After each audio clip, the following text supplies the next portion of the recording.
ఒక సినిమా నటుడో లేదా ఒక రాజకీయ నాయకుడో రోడ్డు మీద వెళ్తూ ఉంటే మన ఫుట్పాత్ మీద నుంచొని చేతులు ఊపుతూ ఉంటాం.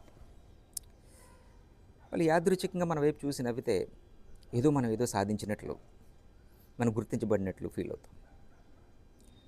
అదేవిధంగా గుంపులోనికి చొచ్చుకొని వెళ్ళి మనకిష్టమైనటువంటి నటుడు ఆటోగ్రాఫ్ తీసుకోవడానికి ఎగబడతాం మనం. అలా పొందిన దాన్ని మనం ఏదో పెద్ద గుర్తింపు పొందాం. ఇదంతా గుర్తింపు కిందకే వస్తుంది.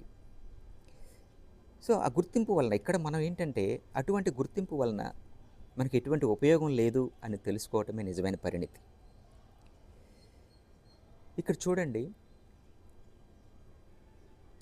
గుర్తింపు ఇచ్చేవాళ్ళు, గుర్తింపు తీసుకునేవాళ్ళు రెండు రకాలుగా ఉంటారు.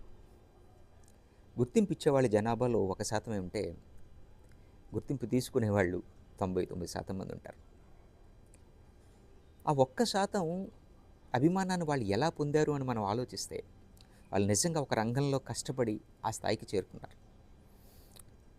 ఆ విషయం మనం అర్థం చేసుకుంటే సరిపోతుంది. అయితే ఇక్కడ మనం అర్థం చేసుకోవాల్సిన విషయం ఏంటంటే గుర్తింపు వేరు, ప్రేరణ వేరు, ఆనందం వేరు.